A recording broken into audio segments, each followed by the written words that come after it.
자, 평화로웠을 것 같은 토요일 오후가요. 도로가 아수라장이 되고 말았다네요. 홍순빈 아나운서. 네, 경기도 화성시 한 도로에서 한 차량이 난폭 운전을 한다는 신고를 받고 경찰이 출동하는데요. 이 오후에 벌어진 추격전의 결말은 이랬습니다. 영상으로 확인해 보도록 하겠습니다. 네, 대낮에 벌어진 일입니다. 지금 흰색 차량 2대가 앞으로 밀려나갑니다. 지금 차량이 좀 뒤엉켜 있는데요. 흰색 차량 한 대는 지금 보시면 범퍼가 완전히 훼손돼 있고 다른 한 대는 트렁크가 구겨져 있습니다. 지금 뒤따르는 경찰이 황급히 차에서 내리는데요. 지금 경찰이 저 가해 차량의 운전석 문을 여는 순간 당황한 기색이 역력했다고 합니다. 아하. 왜 경찰이 저 순간, 물론 대낮에 저렇게 사고가 났으니 그래서 당황했을 법도 한데 차 문을 열었더니 왜 당황했을까요? 홍수민 아나운서. 네, 지금 이 사고로 가해 차량이 그 주변에 이제 신호를 무시하면서 달리다 주변에 있던 6대 차량이 피해를 입게 된 건데 아하. 차량 문을 딱 열었더니 네. 운전자가 네. 10살짜리 아이였던 겁니다. 하하. 10살이 운전을 한 거예요, 그러면? 그렇습니다. 네. 10살 초등생입니다, 그러면. 초등생이 저 차량을 운전했다는 게 여러분 믿기십니까? 당시 목격자분들의 얘기 들어보시고 이어가 보도록 하겠습니다. 그 12시 18분 정도 됐었어요. 그래서 소리가 나서 나가보니까 이미 상황은 뭐 여기저기 부딪혀 있는 상황이었었고, 그래서 이게 뭐지 하고서 나중에 CCTV를 꺼내서 확인해보니 영상을 보니까 BMW가 주차되어 있는 차, 그러니까 신호 대기 중인 차를 박은 게 아니라 밑에서부터 올라오면서 어린아이가 운전하는 차가 BMW를 추돌을 하고 밀고 올라와서 여기 공사 구간에서 이제 최종적으로 쓴 거죠, 차가. 야, 이거 초등생 아이가 저 차를 운전했다는 것도 정말로 놀라운데 황당한데요. 그런데 저 경찰이 저 차를 세우기까지 여간 힘들었던 게 아니라면서요, 오윤성 교수님. 지금 그 처음에 6대 차량 그 사고가 나고 난 이후에 네. 그 시민이 신고를 했습니다. 아하. 그래서 이제 경찰은 사실은 그 저 차를 운전하는 사람이 초등학교 3학년 학생인지는 모르고 네. 그 뒤를 쫓아갔는데요. 네. 실제로 이제 그 집이 있는 그 병점에서부터 기산동까지 약 한 4km 정도를 몰고 갔어요. 네. 저- 병점이면 화성이네요, 화성. 네, 화성시입니다. 아하. 화성시 내에 병점동에서 기산동까지 해서 한 4km 정도 몰고 갔는데요. 네. 지금 요즘에 보게 되면은 이제 글쎄요, 저 10살 정도 먹은 그 학생이 덩치가 어느 정도 되는지 모르겠는데 네. 운전석 앞에 앉아가지고 앞에 보이는 것 같아요. 네. 사실 이제 인명사고가 발생되지 않은 것만 해도 엄청나게 다행인데요. 그러니까요, 네. 지금 제가 추정컨대는 운전 게임 같은 걸 많이 해서 아하. 본인이 이제 실제로 한번 운전을 몰아 하고 싶어서 그렇게 한 것은 아닌가 네. 생각이 되고요. 네. 보통 보면 아이들이 이제 저런 걸 하게 되면은 주위에서 어른들이 잘한다 이렇게 부추기면은 네. 이 상상하고 현실을 갖다 혼동해서 저런 식으로 될 수 있는데 아하. 그래도 지금 10살이면은 지금 중학교까지는 가끔씩 그런 일이 있었지 않습니까? 네. 이제 초등학교까지 내려간 것 같습니다. 하하. 정말로 오윤성 교수님 말씀처럼 요즘 물론 아이들의 발육 상태가 예전과는 비교할 수 없을 정도로 좋다고는 합니다만 초등학교 3학년이 여러분 운전하신 분은 다 아실 거예요. 운전대는 잡을 수 있지만 이 발이 가속 페달 밟으면 웬만큼은 다리 길이가 길어야 된다는 얘기잖아요. 그런데 그 정도의 신체 구조가 됐는지는 모르겠습니다. 어쨌든 된 것 같아요. 왜냐하면 그러니까 저렇게 가속 페달 밟았겠죠. 그런데 장희영 교수님, 아이가 저런 행동할 동안 부모들은 뭐 했습니까, 그러면? 많은 분들 그 부분 아마 궁금해하실 네. 텐데 아마 이 초등학교 3학년 아이 입장에서는 나름 이걸 이제 그러니까 어린애라서 귀엽다고 표현하기는 좀 그런 일이긴 합니다만 아마 나름은 머리를 써서 계획을 하고 실행에 옮긴 것 같아요. 아마 아하. 그러기 위해서는 지금 의자 이야기 하셨습니다만 평소에 의자 높낮이 조정하는 것도 눈여겨봤을 테고 아하. 아버지가 어떻게 하는 것들도 눈여겨봤을 테고 왜 계획을 했다라고 추정을 할 수가 있냐면 그냥 이 자동차를 끌고 나온 것이 아니라 당연히 부모님 계시면 이게 불가능한 일이잖아요. 이날 이제 어머니와 함께 그 종교 교회에 갔고 네. 그 다음에 엄마한테는 집에 조금 일찍 가겠다 이렇게 이야기 이야기를 해서 집으로 먼저 옵니다. 그러니까 네. 어머니는 교회에 있고 아들이 집에 간다고 하니까 뭐 집에 가는 줄 알았겠죠. 그리고 아버지는 그냥 집에서 휴일이니까 좀 쉬고 계셨는데 아버지 몰래 집에서 이 승강机키를 가지고 몰래 나온 거예요. 네네. 그러다 보니까 슬쩍 뭐 가지고 밖으로 나가는 거에 대해서 뭐 아버지가 감히 뭐 이 아이가 자동차를 몰고 나가겠지라고 상상할 수 있는 하하. 여지가 전혀 없잖아요. 초등학교 네. 3학년이니까. 그러다 보니까 이 아이가 차를 가지고 갈 수 있었던 것이고 이래저래 아까 뭐 게임 이야기도 나왔습니다만 본인 입장에서는 굉장히 자신이 있었던 것 같습니다. 하하. 지금 엄마도 속이고 아빠도 속인 거예요. 이 초등학생이요. 그런데 저렇게 아빠 몰래, 아버지 몰래 자동차 비상열쇠, 우리가 보통 스페어키라고 하는 거, 그걸 가지고 나와서 운전을 했다고 하는데요. 경찰 얘기 한번 들어보시죠. 경찰도 너무 황당할 거예요. 경찰 얘기 들어보시고 이어가 보도록 하겠습니다. 신고는 저 지나가는 주민이 신고한 거야. 운전을 하고 싶어가지고 그랬었고요. 피해 규모는 지금 파악되어 있고요. 여기 통증을 호소하고 있는 사람이 있는데요. 개인적으로 치료를 받았는지 안 받았는지는 지금 나중에 확인을 해봐야겠다. 그런데요, 진짜 이게 그냥 넘길 사안은 아닌 것 같아요. 이 아이가요, 경찰 진술에서 최명기 원장님이 이랬답니다. 평소 운전 게임을 많이 했대요. 관련 영상도 많이 봤대요. 뭐 아마 요즘 유튜브를 얘기하는 것 같아요. 그런 영상. 운전을 해보고 싶어서 그랬다. 초등생 아버지도 경찰 진술에 그랬대요. 왜냐하면 초등생이니까 부모 입회하에 경찰 진술 조사를 받겠죠. 그러니까 아버지 그랬대요. 아들이 평소 레이싱 게임을 즐겼다. 이게요, 그냥 우리 아들이 평소 이런 거 좋아했으면 하고 넘길 사안이 아니야. 자칫하면 도로에서 큰 진짜 일이 날 뻔했습니다, 진짜. 네, 그 요 아이가 이제 초등학교 3학년이잖아요. 네. 초등학교 3학년까지는 아직 상상이랑 현실이랑 사이에 경계가 약간 희미한 점이 있어요. 그래서 애들도 이제 만화 같은 거 보게 되면은 실제로 만화 주인공의 그 황당한 거를 보면서 가능하다고 믿잖아요. 그 보는 순간에는. 네. 비슷하게 이 아이는 운전 게임도 하고 그러다가 보니까 본인이 운전을 하면 아마 될 것 같다고 생각했을 거예요. 하하. 그런 다음에 상당히 겁이 없고 충동적이고 네. 그리고 또 이렇게 표현하면 안 되겠지만 운동신경은 굉장히 뛰어난 아이예요. 네. 그래서 제 추측에는 처음에 아이가 차를 갖다 몰 생각까지는 없었을 수도 있어요. 네. 아마 시동 걸어보고 가나 안 가나 보다가 보니까 이게 점점 한 단계 하게 된 거죠. 네. 그래서 어쩌면은 아이가 자동차 키를 훔쳐서 시동을 갖다 걸어본 게 이게 처음이 아닐 가능성도 있어요. 이전에도 몇 번 해보고 아 이거는 브레이크는 이거구나, 엑셀레이터는 이거구나, 혹은 또 좌석은 이렇게 옮기는구나라고 하는 거를 갖다 네. 본인이 몇 번 해보고 네. 또 주차로 빼보는 건 과거에 해보고 네. 이날 아마 길까지 나온 날이 아닌가라고 하하. 생각이 되기도 해요. 네.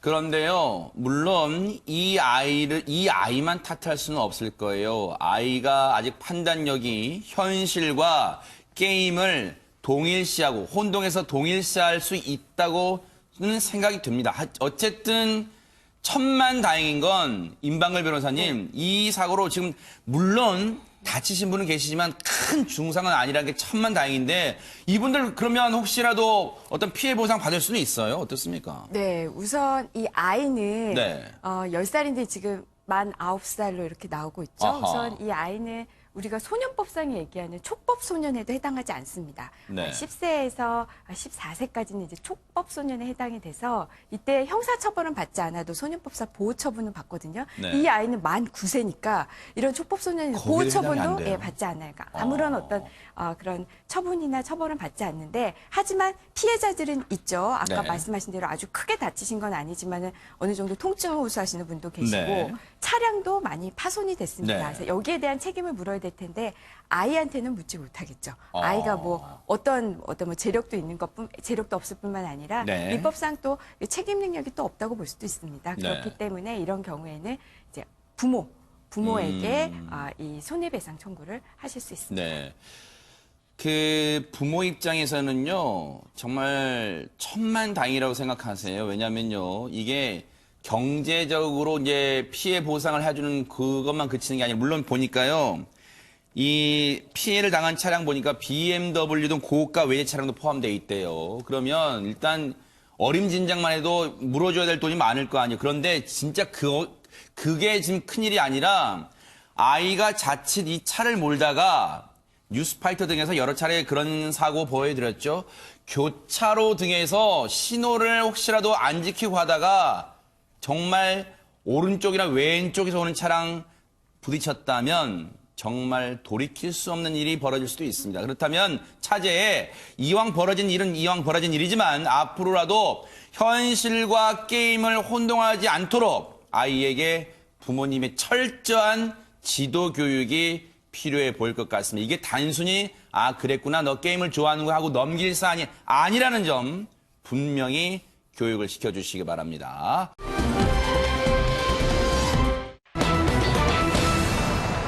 여러분들 어릴 때 부모님께 이런 말 한 번쯤은 들어보시면서 자라셨을 거예요. 야야야, 너 길가에서 어떤 사람이 뭐 사준다고 할 때 절대 따라가면 안 돼. 그런데요, 임방글 변호사님, 요즘 세상도 이렇게 통용이 됩니다. 네, 맞습니다. 지난달 29일 오후 5시쯤에 충주시의 한 아파트 단지 놀이터에서 있었던 일인데요. 네. 50대 남성이 6살 정도 되는 여자아이에게 접근을 해서 아이스크림을 사주겠다. 어허. 이렇게 얘기합니다. 그래서 네. 어디 사니 물어봤겠죠? 같은 아파트에 사는 것 같은데 같이 가자 하면서 이야기를 하니까 아이가 처음에는 별 의심 없이 이 남성을 따라 나섭니다. 근데 가다 보니까 좀 이상함을 느낀 거예요. 아하. 그래서 마침 그 아이의 부모님이 운영하는 가게로 아이가 뛰어들어갔고요. 이 남성을 그대로 사라졌는데요. 네. 이 아이 아버지가 당연히 아이에게 이야기를 듣고 경찰에 신고를 얼마나 했겠죠. 놀랐을 거예요, 그렇죠. 진짜. 그래서 경찰이 CCTV를 분석해서 이 남성을 추적했습니다. 아하. 그래서 이 남성의 주거지에서 남성을 긴급 체포했는데요. 네. 알고 봤더니 이 남성 성범죄 전력도 있는 하하, 상태였고요. 이 남성에게는 나는 나쁜 짓 할 생각은 없었다. 그냥 정말 집에 데려다 주려고 했을 뿐이다라고 이야기했지만 네. 이 남성이 사는 곳, 이 아이에게 이야기했던 같은 아파트 아니었습니다. 아하.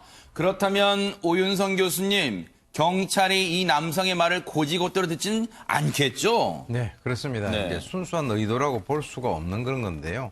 사실 이제 이 남성이 얘기를 하는 것은 아니 뭐 같은 아파트 살든 말든 왜 그 집에다 데려다 줍니까 일단은. 네. 그리고 이제 그 같은 아파트 사는 것 그 사실 자체도 거짓말이라고 하는 것이 밝혀졌는데요. 네. 예, 전형적인 그 소아기호증을 가진 그 범인의 여러 가지 어떤 수법이다 이렇게 보입니다. 아하. 왜 그러냐면 일반적으로 이제 지금 이 소아기호증 환자들 같은 경우는 40, 50대 중년 남성들이 가장 지금 많게 나와 있고요. 네. 그리고 이제 범행 대상은 주위에 이제 노출돼 있는 아동들, 즉 부모가 이렇게 보호를 하지 않고 혼자서 노는 아이들에 대해서 접근을 해가지고 이른바 무방비 상태군요. 무방비 상태죠. 아. 그리고 이제 유혹 전략으로서는 이제 환심을 사기 위해서 아이가 좋아하는 어떤 것을 제시를 하는데 이번에는 아이스크림을 제시를 했어요. 근데 통상 이런 사람들 같은 경우는 사회적인 적응 능력이 떨어지거나 대여성 관계에 문제가 있는 사람들이 수능을 잘하고 복종이라든가 또는 뭔가 다루기 쉬운 아동을 이 피해자로 선택을 하는 그런 경향이 있는데 네. 이번 같은 경우에도 이 사람이 성범죄 전력이 있었어요. 네. 그리고 이제 이미 신상공개 처분을 받아 있는 아하. 그런 상황이기 때문에 네. 경찰에서는 이 사람의 얘기가 순수한 의도로 보지 않고 구속영장을 신청을 해서 발부를 받았습니다. 하하. 결국 법원도 뭔가 이 죄질이 그 행동의 질이 좋지 않다고 보고 법원이 구속영장도 발부를 했습니다. 그런데 당시에 정말 이 사람이 어떤 말과 어떤 행동을 했는지 경찰을 통해서 더 자세히 들어보도록 하겠습니다. 그렇죠. 자기는 그냥 지나가다가 자기 딸 생각나가지고 아이스크림 사주려고 했대요. 그런데 같은 아파트에 산다고 거짓말했다면서요. 아예 다른 데 살면서. 근데 자기는 그런 말 한 적이 없다는 거지. 아이스크림만 사줄게 이런 말만 했다는 거예요. 그 꼬마가 이제 거기 아파트 사는데 이제 그 꼬마 얘기는 이제 자기도 거기 산다. 같이 가자 이렇게 했다는 얘기고 그 사람은 거기 안 살아요. 아파트 안 살고 그 주변에 그 원룸에 살아요. 원룸에. 예, 구속영장 발부됐어요. 이게요, 정말 소름 끼치는 게 이 사람이 과거 성범죄 전력으로 신상공개 처분을 받았어요. 신상공개라면 여러분 얼굴, 이름 나오고 그리고 나이 나오는 건 기본이고요. 어디에 거주하는지가 나와요. 그러니까 이 사람이 최명규 원장님 물론 추정입니다만 이 사람이 그 아파트에 사는 게 아니면서도 그 아파트에 산다. 실제는 주변 원룸에 산다.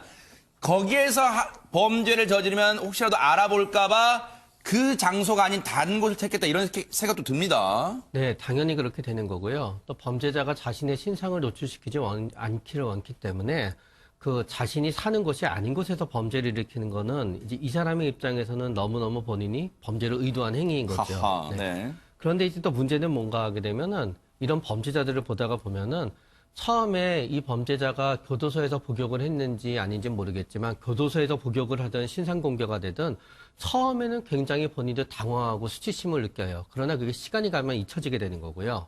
그러면서 이 사람이 만약에 현재 본인이 직장도 번듯하든가 가정이 있다든가 그러면은 본인이 충동을 제어할 만한 이유가 있는 거잖아요. 보통 그런 상황들이 아니에요. 네. 그러면서 또 스스로 핑계를 대요. 네. 그냥 말만 걸어보는데 어떻겠어. 네. 그냥 잠깐 둘이서 있는데 어떻겠어. 하하. 잠깐 신체적 접촉만 하는데 어떻겠어. 네. 이번 한 번만 어떻겠어 하면서 스스로를 갖다 속이면서 결국은 범죄의 발을 다시 디디게 돼요. 네. 지금 이 사건을 보면요. 장 교수님 그런 생각이 드실 거예요. 보통 요즘 아파트 보면 놀이터가 있고 놀이터를 비추는 CCTV가 있고 그 CCTV를 집에서 부모님들이 TV로 확인할 수가 있습니다. 그렇기 때문에 CCTV를 통해서 우리가 볼 수 있으니까 안심하고 놀이터에 내보낼 수 있겠구나 하는데 지금 이런 일이 벌어지고 있어요. 그렇죠. 그리고 아이들이 놀이터에만 있는 게 아니니까 오히려 네. 좀 이런 범죄 자체가 저는 여러 가지 그 영향적으로 봤을 때 상당히 사실은 큰 범죄라는 생각이 드는 게 크게 제가 굳이 분석을 해본다면 세 가지 정도의 피해를 꼽을 수 있을 것 같아요. 첫 아하. 번째는 아이를 둔 부모들. 네. 세상에 진짜 아이 내놓기가 얼마나 두렵겠습니까? 그러니까요. 여기서는 아이스크림이지만 또 다른 어떤 수법으로 아이들을 이렇게 시시탄탄 노리는 사람이 있지 않을까라는 막연한 두려움이 사실 그게 더 두려운 거거든요. 네. 이런 막연한 두려움, 이런 사건으로.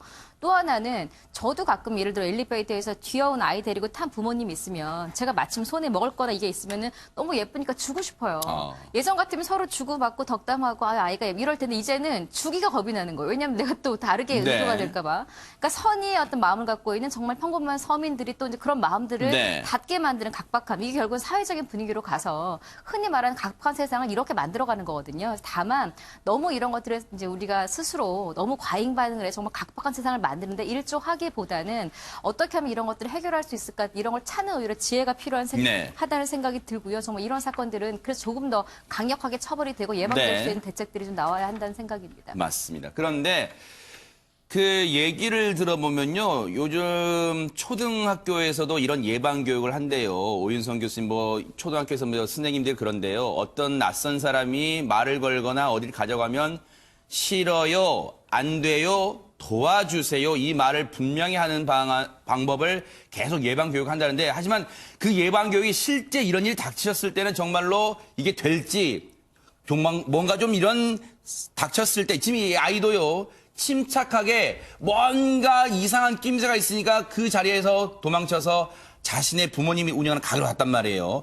예방법이 있을까요? 어떻습니까? 사실 이제 이번에 이 아이가 그렇게 한 것은 교육의 효과라고 봅니다. 예, 그래서 이제 학교에서 그렇게 계속적으로 얘기를 하고요. 네. 그다음에 이제 집에서도 사실은 부모님 같은 경우는 네가 그렇게 해야 되는 이유에 대해서 자세하게 설명을 할 필요가 있어요. 물론 모든 사람들이 다 그렇게 잠재적인 범죄자는 아니지만 네. 지금 이제 통계에 의하면 이제 여아이들이 남자아이들보다는 한 2배 정도 더 피해가 더 많다라고 나와 있는데 네. 사실은 딸 가진 부모들뿐만 아니라 요즘에는 아들 가진 부모들도 마찬가지라고 봐요. 네. 왜 그러냐면 이러한 그 피해를 한번 당하면 평생 트라우마가 맞아요. 가고요. 네. 그렇기 때문에 관련되는 사례도 설명해주고 네. 또는 네가 이렇게 해야 되는 것은 결코 네가 죄책감을 가지거나 나쁜 것이 아니다. 네. 네가 버릇이 없는 것이 아니다. 이렇게 설명을 해 주셔야만 네. 그 아이가 그것을 그대로 받아들이고 이런 상황에서는 저렇게 그 현명하고 지혜롭게 대처를 할 수가 있을 것 같아요. 네. 어쨌든 정말 큰일 날 뻔한 이런 사건이었습니다.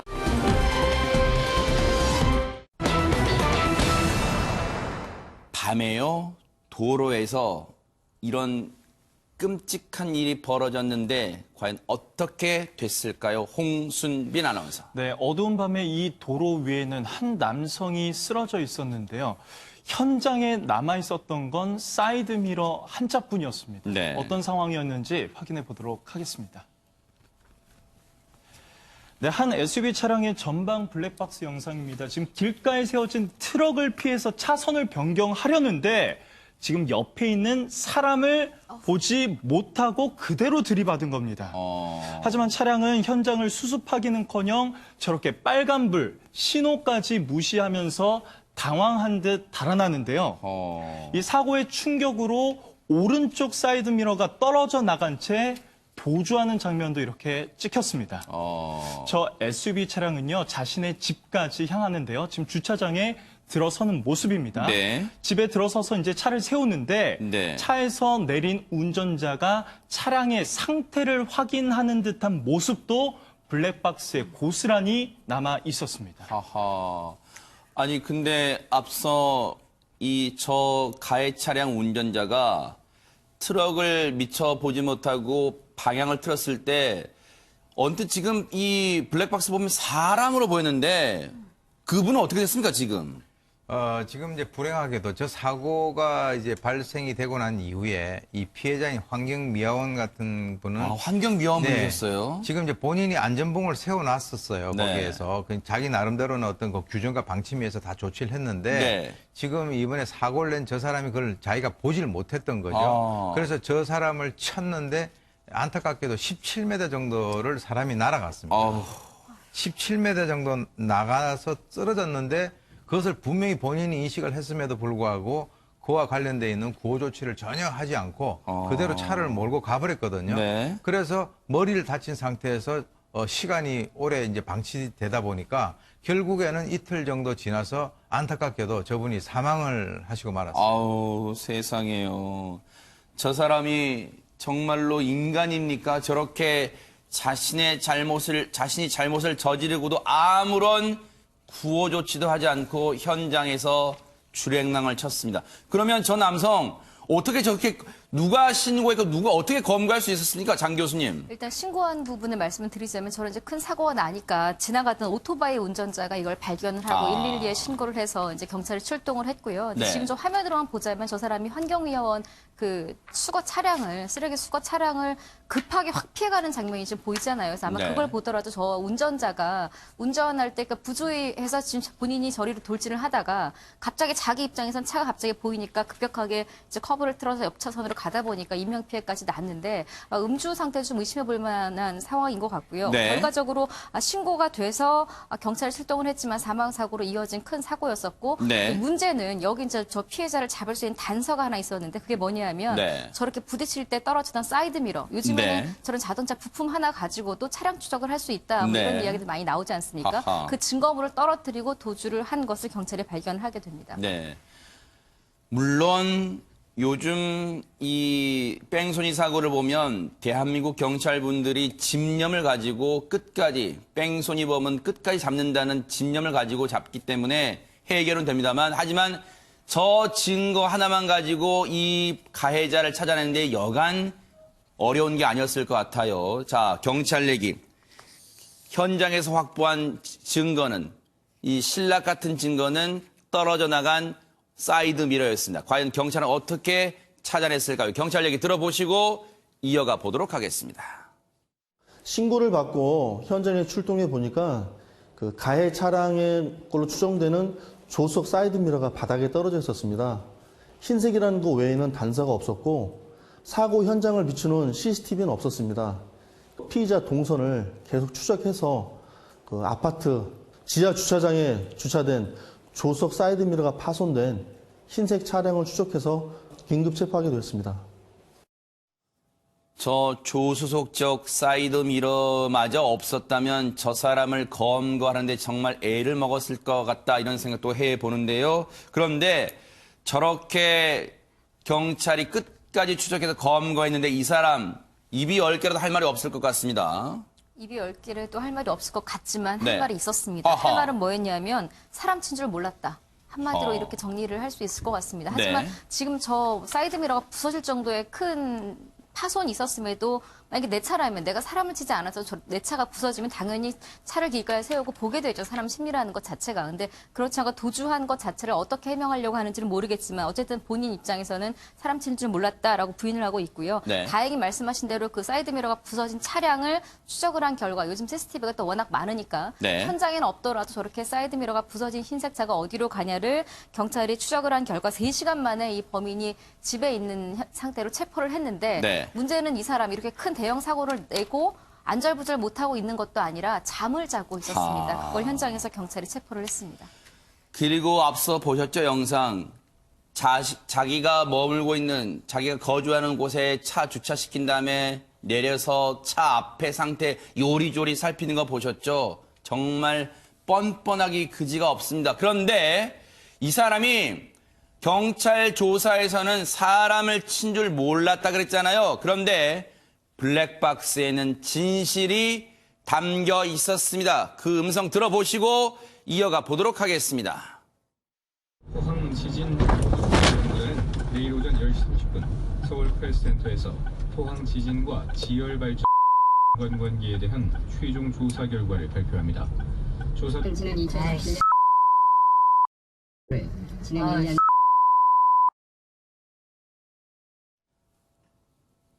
여러분 충분히 예상하시지만 저희가 삐 처리해드린 곳은 욕설을 내뱉은 건데 글자만 보면요.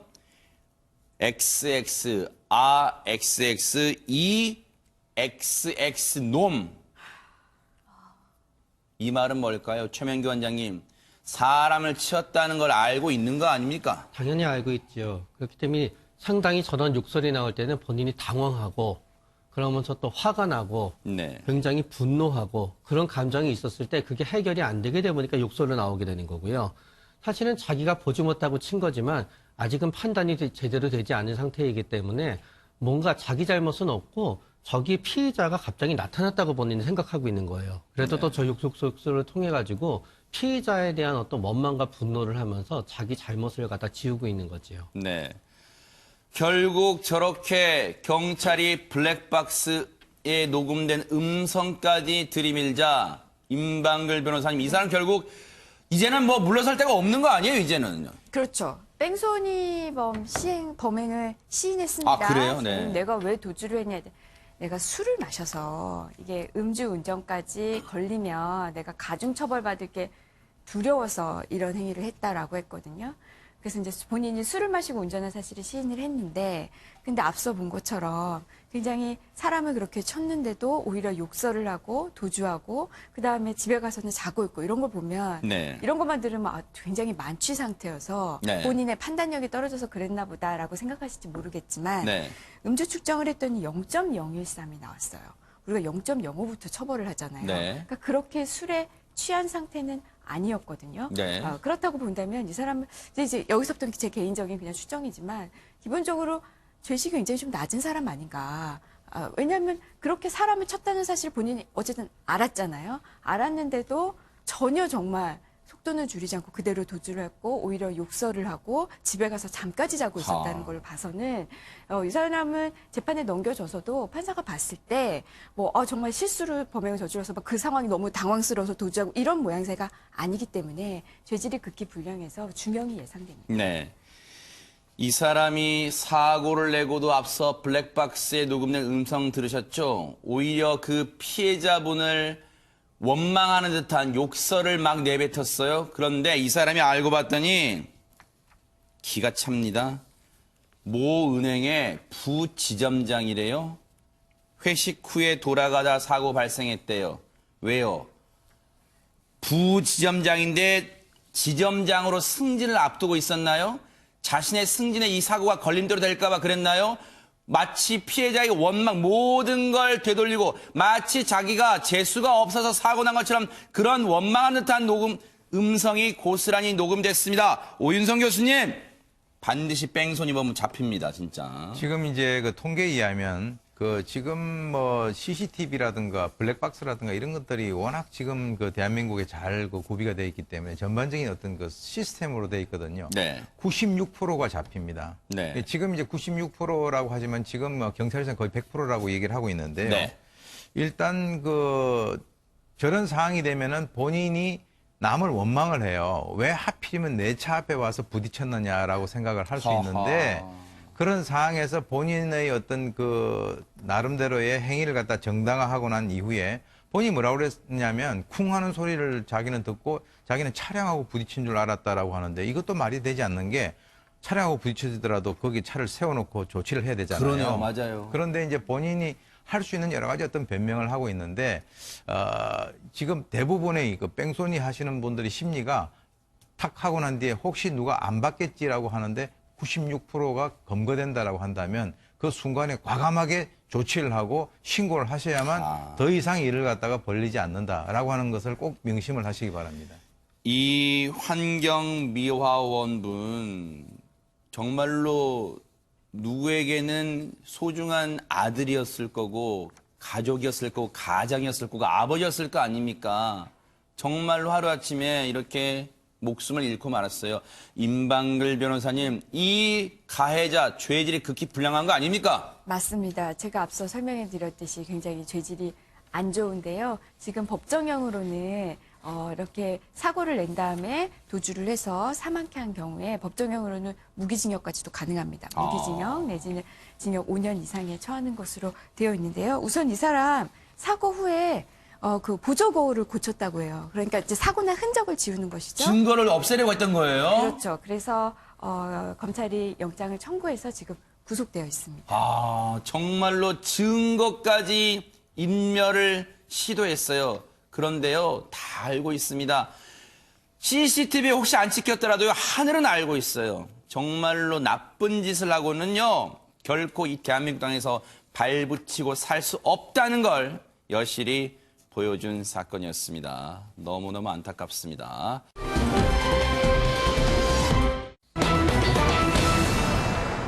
글쎄요, 분위기를 좀 바꿔보겠습니다. 모르는 사람도 무섭죠. 그런데 아는 사람이 더 무섭다는 말이 실감나게 된 사연입니다. 장희영 교수님.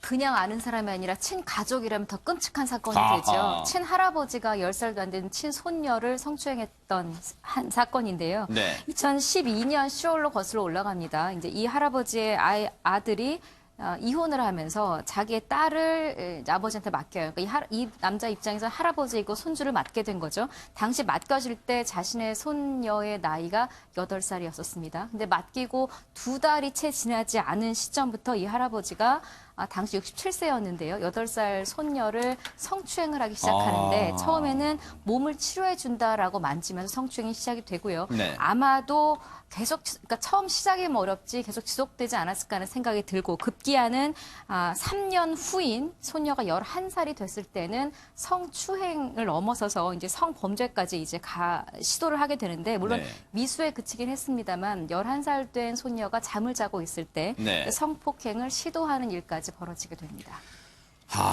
진짜 오윤성 교수님, 사람의 탈을 쓴 짐승이라는 표현 같은 게 막 떠오르고 그럽니다, 지금. 사실 짐승도 저렇게 잘 하지 않아요. 맞네요. 짐승이 화낼 것 같아요. 네.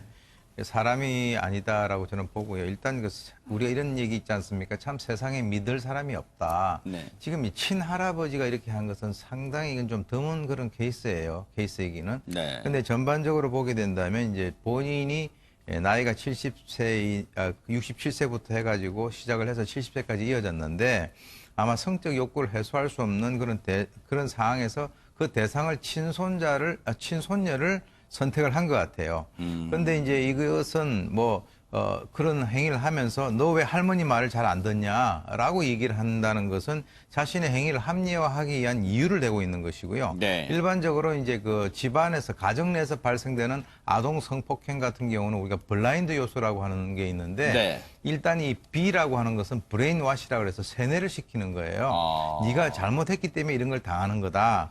그리고 이제 아이 같은 경우는 분리를 시키는데 아이졸레이션이라고 그래서 아무도 널 믿지 않을 거다. 그리고 가장 핵심적인 게 바로 이 데스피어라 그래서 죽음의 공포를 주는 거예요. 그래서 여기서 보게 되면은 말을 잘 안 듣는다고 해서 친할아버지가 흉기를 들고 가서 너 죽이겠다라고 위협했다라고 하는 것이 이러한 것들을 보게 된다면 전형적으로 가정에서 발생되는 아동 성폭행에 있어서의 그 전형적인 그런 현상이 아닌가 이렇게 생각이 됩니다. 네. 그런데요, 이 아이가요, 손녀, 나이가 이제 12살입니다. 그리고 이 끔찍한 피해를 처음 당했을 때는 8살 때부터고요. 그런데 혹시라도요, 장희영 교수님, 이 아이는 그러면 이 주변, 다른 가족에게나 주변에 이 도움을 요청할 생각은 못 해봤을까요? 어떻습니까? 도움 요청을 했겠죠. 그러니까 처음에는 이렇게 어떤 협박이나 위협이나 네가 잘못한 거니까 넌 당해야 돼라는 이야기에 당했다고 하더라도 본인 스스로 이게 얼마나 고통스러웠겠습니까? 그러니까 할아버지가 당해도 할머니가 있었을 건 아니겠어요? 네. 할머니에게 처음에 이야기를 합니다. 아, 그래요?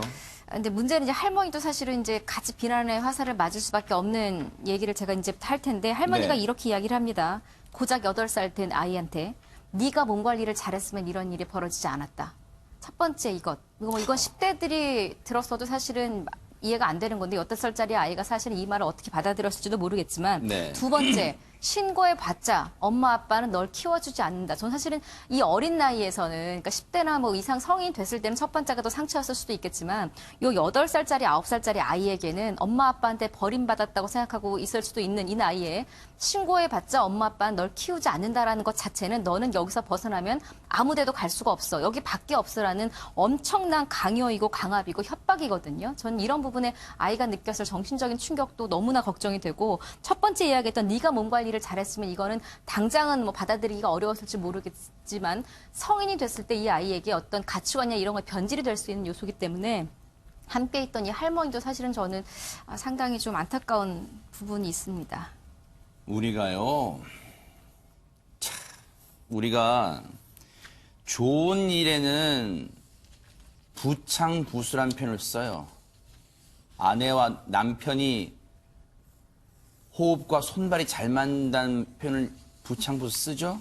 그런데 이게 뭡니까, 최명기 원장님? 이게 이 할머니라는 사람이 정말 제정신입니까? 이거 진짜? 보통 본인들은 이제 어떻게 핑계를 대냐 하면은 두려워서 그랬다고 핑계를 대요. 왜냐하면 이 관계를 갖다 말리려고 하면은 할아버지가 자신을 갖다 굉장히 공격적으로 대했기 때문에 나는 그게 무서워서 그랬다라고 핑계를 대고요.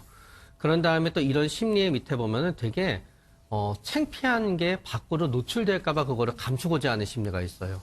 노출되지 않게 하기 위해서는 이 일 자체를 없애야 되는 건데 이 일 자체를 갖다 없애자고 하니 본인이 할아버지랑 대항을 해야 되는데 대항을 하자니 무섭다가 보니까 오히려 같은 편이 돼서 아이를 갖다 협박해서 아이가 밖에 알리지 못하게 하는 거죠. 아하. 그러면서 마지막으로는 전반적으로 결국은 이 할머니도 이 아이를 사랑했다기보다는 굉장히 맞고 싶지 않았던 지물이 여기고 있는 부정적인 태도가 밑에 깔려 있었다고 생각이 돼요. 네.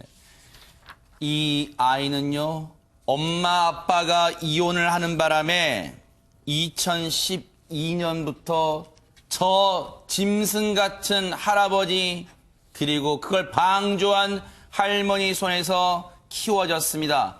도움을 청해도 할머니란 사람은 오히려 자신 이 소녀를 나무랐습니다. 그러면 홍수미 아나운서, 네. 정말로 이 소녀는, 이 아이는 아무 데서도 도움을 받지 못한 거예요? 할머니에게도 도움을 받지 못한 이 소녀는 결국 따로 살고 있었던 친모에게 이 사실을 털어놓는데요. 하하. 이 친모가 경찰에 신고를 하면서 이 범행이 드러나게 된 겁니다.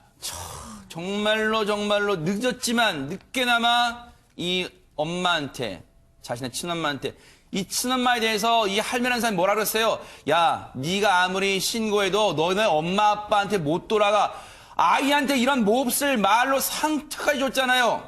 그런데 임방글 변호사님, 네. 이 할아버지라는 사람 정말 지구에서 내쫓을 수 있다면 아마 내쫓고 싶다는 생각도 하시는 분 많으실 것 같아요. 시청자분 중에 진짜. 맞습니다. 처벌을 어떻게 받았을까요? 우선은 재판 중에 본인은 무죄를 주장한 것 같습니다. 하하. 왜냐하면 재판부의 판결 이후에 보면 네. 이 피해 아이의 진술이 믿을만하다라는 이야기가 나와요. 그 얘기는 본인이 자백을 안 했다는 거겠죠, 피고인이. 뭐라고 이야기를 했냐면 네. 우선 이 아이는 지금 할머니, 할아버지가 본인을 보호해주고 있었잖아요. 자신을 양육하고 보호해주는 사람들을 처벌받게 되는데 자기가 신고하면 근데 그걸 무릅쓰고 신고를 만약에 허위로 신고를 한다면 그럴 어떤 특별한 이유가 있어야 되는데 그러네요. 그런 이유는 발견되지 않는다. 그리고 아이가 어떻게 보면은 피해를 당한 것보다 신고를 좀 늦게 했는데 그것도 너무 당연해 보인다. 왜냐하면 이렇게 어렸을 때 이렇게 성폭력을 당한 아이들이 어느 정도 자립심이 생긴 다음에 그 본인을 특히 이제 친족으로부터 성폭력을 당했을 때 본인이 자립심이 생긴 다음에 신고를 하는데 이런 걸 비춰봐도 이 아이의 진술은 믿을만하다, 믿을 수 있다라고 해서 우선 유죄를 인정을 했고요. 네. 형은 성폭력처벌특례법, 아청법, 아동복지법 위반으로 징역 7년, 네. 그다음에 성폭력 치료 프로그램 80시간 이수 명령이 이렇게 내려졌는데요. 네. 이 징역 7년에 대해서 아마 많은 분들 저 7년이 사실 저 아이가 입었던 이 지금까지 어떤 상처 이런 거를 모두 다 덮어줄 만큼의 그 충분한 그 형이다라고 보시는 분은 아마 많지 않을 거예요. 그럴 거예요, 그래서 네. 7년 정도, 7년으로 이렇게 선고가 됐습니다. 그러면 임방글 변호사님 옆에서 이 극악한 범죄를 방조한 할머니라는 사람은 어떻게 됐습니까? 할머니도 재판부가 좀 엄히 봤습니다. 네. 지금 아동복지법 위반으로 기소가 됐는데요. 네. 만약에 이 할머니가 이렇게 은폐하지 않고 그 얘기를 듣는 순간 바로 이 할아버지와 소녀를 분리하기만 했었더라도 이렇게 성추행 5번, 성폭력 그 강간 미수도 한 번 있었죠. 이렇게까지 피해가 커지지 않았을 텐데 이렇게 은폐한 데에 대해서 굉장히 죄질이 안 좋다라고 해서요. 징역 8개월 실형이 내려졌고요. 아동학대 치료 프로그램 40시간 이수 명령도 함께 내려졌습니다. 징역 8개월. 그런데요, 정말로 최명기 원장님, 이 아이가 받은 상처는 저희가요, 지금 방송을 하고 있는 저희가 어떻게 말로 표현할 수가 없을 거예요, 진짜. 원상복구는 불가능하지요. 그러나 이 아이가 만약에 만이나 억에 해당되는 상처를 받았다 그러면은 그 상처가 어디까지 회복되느냐는 우리가 하기에 노력이 달랐거든요. 그런 의미에서 가해자의 처벌이 엄중하게 이루어지는 게 굉장히 중요한 거고요. 두 번째는 결국 이 아이가 엄마랑 같이 살았더라면 이런 일도 없었을 텐데 엄마랑 같이 살 수밖에 없었던 사정이 있었을 거거든요. 지금부터라도 우리 사회가 이 아이가 엄마랑 같이 살면서 엄마를 통해서 완전 회복은 불가능하더라도 네. 조금이라도 회복되고 조금이라도 마음이 좀 더 좋아질 수 있도록 엄마랑 같이 살고 또 충분한 사랑을 받을 수 있게끔 우리가 도와줘야 되는 거지요. 이 할아버지, 할머니가 정말로 이 인간의 탈을 쓴 짐승만도 못하다는 것은 뭐 저희가 계속해서 얘기를 전해드렸으니까 아실 거고 저희는 또 그런 생각도 해봐요. 아이를 낳았다고 해서 엄마 아빠가 아니에요. 낳았으면 끝까지 책임을 져야 돼요. 왜 이혼했다고 해서 방치합니까? 이 아빠라는 사람은 들여다봤을까요? 아이를? 아이가 어떤 상황에서 지내는지 봤을까요? 정말로 부모라는 사람들도 진짜로 한심합니다. 한심해. 정말 그걸 뼈저리게 느끼게 만든 사건이었습니다.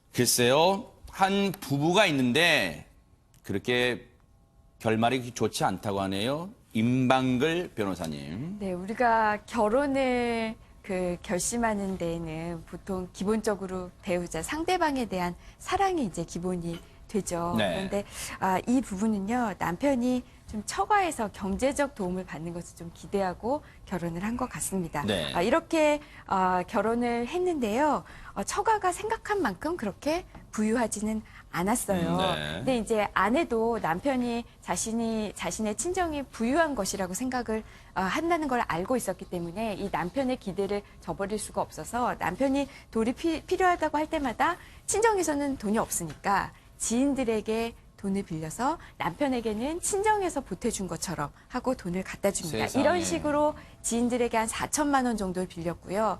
남편에게는 1,900만 원을 그리고 나머지 이제 2,100만 원을 본인이 사용했는데 네. 이 사용한 돈들은 다 어디에 사용했느냐? 네. 뭐 기존의 채무를 변제하거나 네. 아니면은 어떤 주거를 마련하는데 이렇게 사용을 했다고 합니다. 네. 그런데 이게 얼마 가지 않았어요.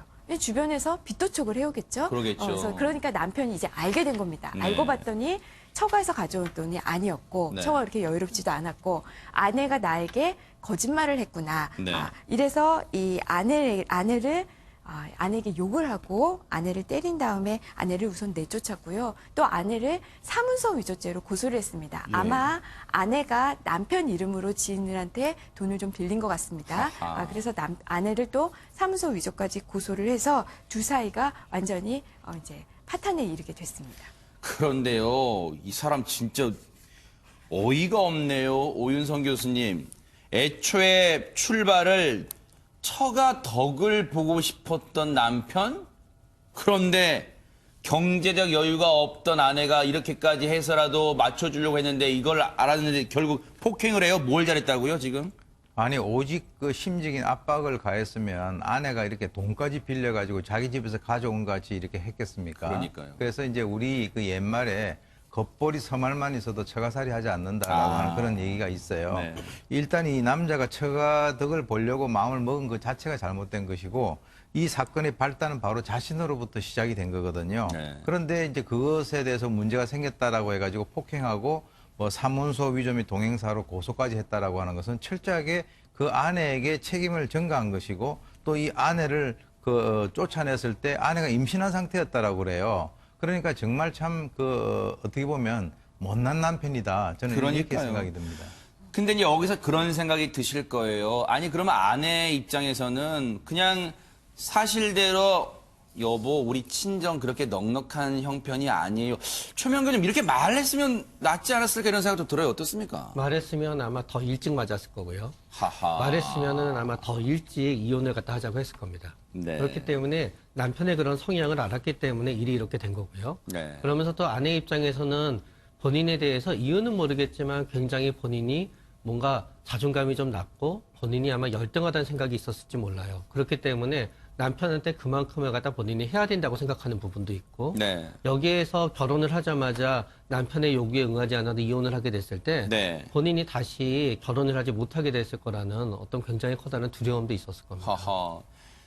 장희영 교수님, 네. 아내 입장에서는 그래도 남편 기 좀 살려주려고 했는지 모르겠지만 돈을 빌려와서 친정에서 준 것처럼 해서 돈도 줬단 말이에요. 그런데 오히려 이런 매를 맞았어요, 남편한테. 이 아내분 어떻게 됐습니까? 그 이후에. 매를 맞고 쫓겨나서 문제는 아까 임신 중이라고 오 교수님 말씀하셨잖아요. 쫓겨날 당시 아내가 임신 6개월이었었고 5살 난 아이가 있었습니다. 하하. 근데 본인이 돈도 많지 않으니까 이제 빚까지 져서 남편한테 돈 대준 거 아니겠어요? 네. 쫓겨났으니까 뭐 돈도 없고 집도 절도 없으니까 이제 아이는 시부모님한테 맡기고 이제 그 여성은 임신한 상태에서 가정부 행상 이제 온갖 세상에. 잡일을 하면서 이제 생활을 했는데 사실 이 사건 다른 방송에서 남편이 오히려 이 사건을 의뢰한 제가 이혼 소송 사유가 됩니까? 의뢰했던 사연을 접한 경우가 있는데 그 사건이에요. 근데 이 여성이 결혼 전부터 마치 자기가 되게 부자인 것처럼 이야기하고 당신 사업 시작하면은 우리 친정에서 돈 대줄 수 있어. 이렇게 자신을 마치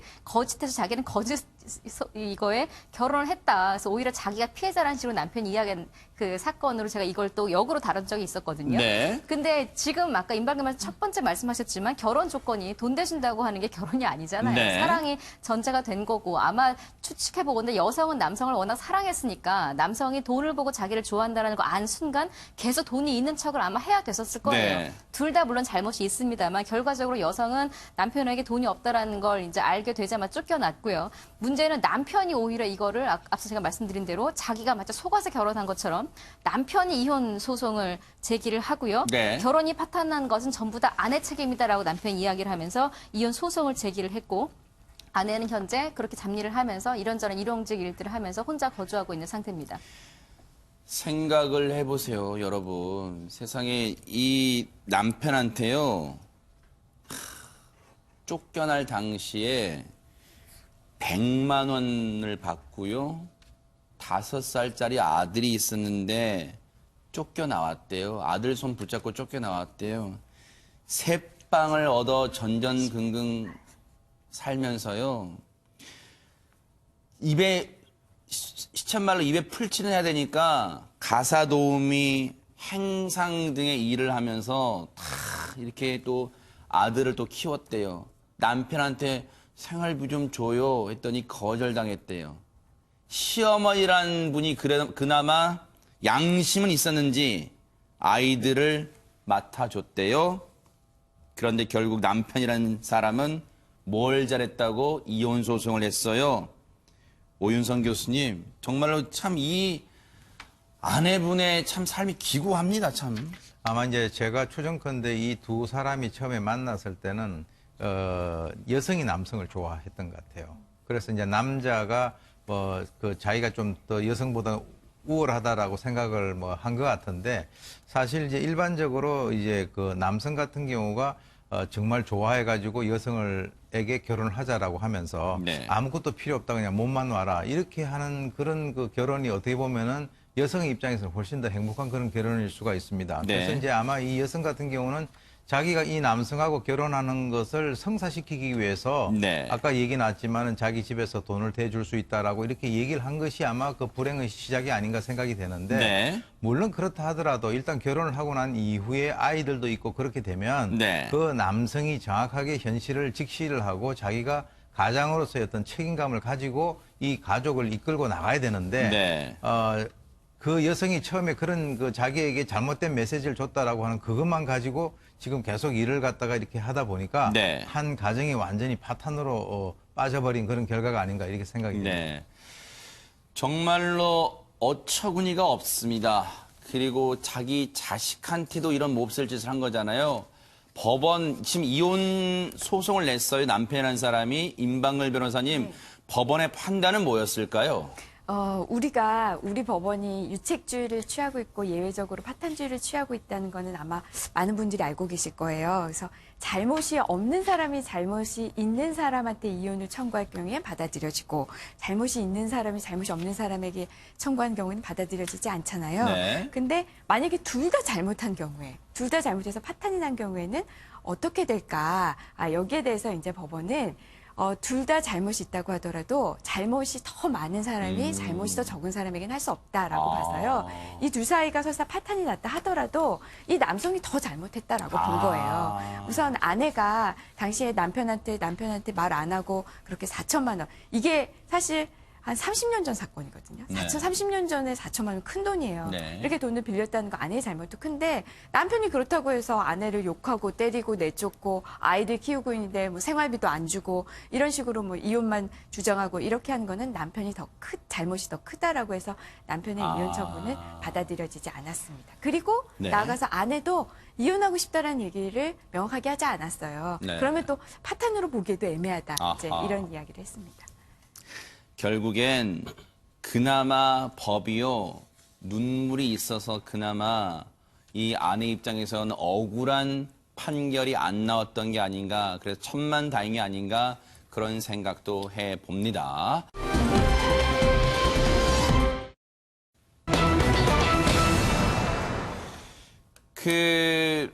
연남동, 요즘 연트럴파크로 불리잖아요. 그곳에 이제 뭐 핫플레이스가 된 지는 뭐 오래됐어요. 그런데 이 핫플레이스 연남동을 찾는 사람이 연인들만 있는 건 아니었던가 봅니다. 홍순빈 아나운서. 네, 주변을 두리번거리던 바로 이 남성이었는데요. 주변을 두리번거릴 때부터 뭔가 좀 수상했는데 이 남성이 이런 일을 저질렀습니다. 영상으로 확인해 보도록 하겠습니다.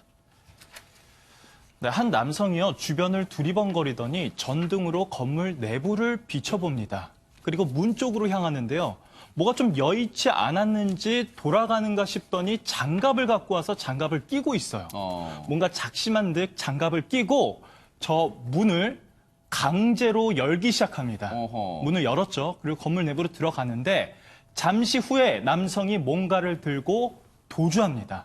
남성이 침입한 곳은 저기만이 아니었어요. 네. 다른 곳인데요. 카페에도 침입합니다. 계산대로 향하더니 뭔가를 들고 종종 걸음으로 도주하는데 뭔가 좀 자세히 보니까 현금이 든 금고였습니다. 아까 처음에 범행 장소로 다시 돌아가 보겠습니다. 네. 경찰이 출동했지만 범인이 사라진 뒤였어요. 네. 경찰도 10분 만에 출동했지만 범인이 30초 만에 범행을 저지르고 사라졌기 때문에 아하. 저 범인을 잡지는 못했습니다. 야, 요즘 정말 신출 규모라다 범죄 수법이 그런 생각이 드는데 저 장면을 보니까 더 그런 생각이 듭니다. 앞서 금고, 그러니까 현금 출납기 있잖아요. 가게에 그것까지 통째로 들고 가는 모습까지 고스란히 내부 CCTV에 찍혔는데 찍히기는 했습니다만 잡기는 여간 만만치 않았을 것 같습니다. 피해를 보신 그 가게 주인분의 얘기 한번 먼저 들어보시고 이어가 보도록 하겠습니다. 유리로 된 자동문이어서 훨씬 더 피해가 컸을 거라고 생각이 돼요. 네. 그쪽 문이 완전 와르르 다 무너졌으니까. 제가 그 현장에서 그냥 얼핏 봤는데 정이 있었어요. 그 새로 된 정이 있어서 아무래도 그냥 순간적으로도 드는 생각이 이걸로 그랬겠구나 하는 생각인데, 그래서 안에 들어와서 돈통을 들고 가져갔는데 다른 거는 안 건드린 것 같아요. 좀 많이 해본 솜씨 같은 게 50m 정도에서 그 돈통이 발견되었거든요. 돈만 가지고 나머지는 신속하게 이제 버리고 이랬던 것 같아요. 지금 피해를 보신 가게 주인분의 얘기를 들어보면요. 오윤성 교수님, 삐삐 소리 날까봐 문을 조심 연 게 아니라 아예 그냥 무슨 도구를 이용해서 유리창을 박살냈네요, 지금. 저게 이제 외국 범죄 영화를 보면은 저런 식으로 하는 게 이제 옛날에는 많았었어요. 근데 우리나라 같은 경우는 저렇게 하는 것이 좀 드물었었죠. 네. 근데 이제 지금 영화나 이런 걸 봐서 그렇게 흉내를 내는 건지 모르겠지만 네. 일단 굉장히 짧은 시간에 목표가 명확해요. 그 아하. 안에 들어가면은 금고를 들고 나오겠다. 네. 결과적으로는 금고를 들고 나와가지고 돈만 빼고 금고를 버리고 이제 도주를 했는데요. 네. 결국은 이제 이 CCTV 탐문을 통해 가지고 이제 이 사람을 검거를 했습니다. 네. 근데 이제 500만 원을 갖다 훔쳤는데 하하. 출소한 지 한 달도 안 된 이 범인은 본인이 이제 생활고에 시달렸기 때문에 그렇게 했다라고 이제 이유를 대고 있는데요. 네. 일단 경찰은 구속을 해가지고 검찰로 송치를 했습니다. 이런 사건 보면요. 임방글 변호사님, 이 사람이 경찰이 정말로 잘했어요. 또 CCTV를 쭉 탐문을 해서 얼마나 수고했겠어요. 그런데 잡고 봤더니 출소한 지 한 달도 안 된 사람이었대요. 이거 교도소를 갔다 오면 이게 교화가 됩니까? 안 됩니까? 진짜로. 이게 좀 심각한데요. 이게 출소하고 와서 본인이 생활고 때문에 또 범행을 매번 듣는 얘기네요, 저질렀다라는 진짜. 것이거든요. 그래서 우리가 절도범 보면은 굉장히 그 전과가 많은 경우도 많고, 특히 상습절도는 그렇고요. 지금 이분의 다른 전과는 모르겠지만 이렇게 상습절도로 인해서 예를 들어 2번 실형을 받고 또 짧은 기간 안에 또 이렇게 상습절도를 저지르면은 우리가 네. 절도하면은 그렇게 크게 처벌받지 않는다고 생각하지만 그런 경우에는 우리가 특가법에 의해서 굉장히 중하게 처벌을 받습니다. 네. 네, 그러면 이런 분들은 말씀하신 것처럼 실형을 살면서 그 안에서 교화가 안 되면은 평생을 이렇게 사셔야 되는 아하. 분들이거든요. 네. 그래서 이렇게 특히 이렇게 상습절도, 특히 이런 생활고로 이렇게 한다는 이런 사람들의 재범을 막기 위한 어떤 다른 좀 방안도 좀 세워야 되는 거 아닌가라는 네. 생각이 듭니다. 이 사람이 40대입니다. 40대. 그리고 전과가 얼마나 되는지 모르겠습니다만은 어쨌든 출소를 한 지 한 달도 안 됐답니다. 생활고랍니다. 과연 40대 나이인데 열심히 살려고 노력은, 생각은 해봤을까요? 하는 궁금증도 듭니다.